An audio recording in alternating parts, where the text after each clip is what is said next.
Cleaning the throttle body, pulled that off. Air filter actually seems fairly new. Really doesn't look that dirty.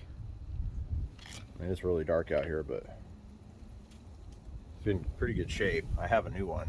Could just put it in for safekeeping, but this is destroyed. I mean, just absolutely pummeled. I gotta imagine that's messing with the air mixture a little bit with the fuel, but really a damn shame. It's crazy. Let me get a light on it. Man, look at that.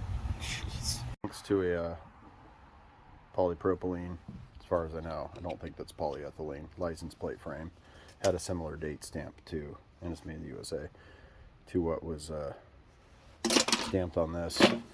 It is ugly. It is very ugly, but it is sealed. It's dilapidated like it was before, but it doesn't have the big crunch in it. I flattened that out. And inside and out, all the way around. If this holds under the heat of a motor, which is probably quite a bit cooler than a heat gun, because I just used a heat gun and pliers and a file to mash all this in place. Hopefully that'll at least get me by until I figure out whether I go with a cold air intake or a new lid, or just get me by in general. But I'm probably going to put some,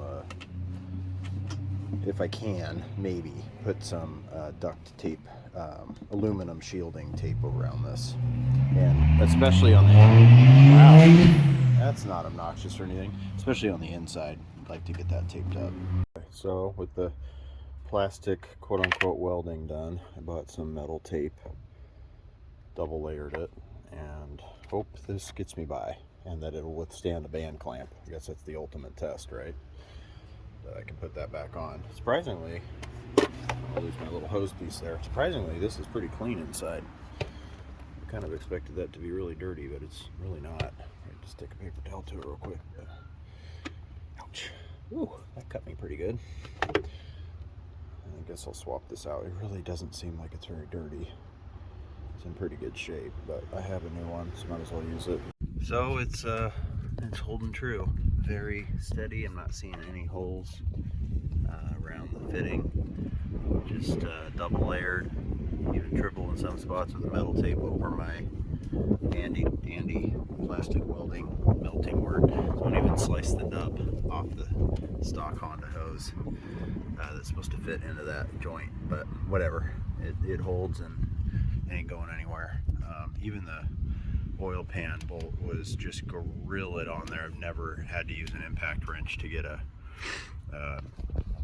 oil pan bolt off, but I did this morning. So brand new oil, put a fuel treatment in there, and then yeah, glad to see this holding true, and I think the car will be a little happier.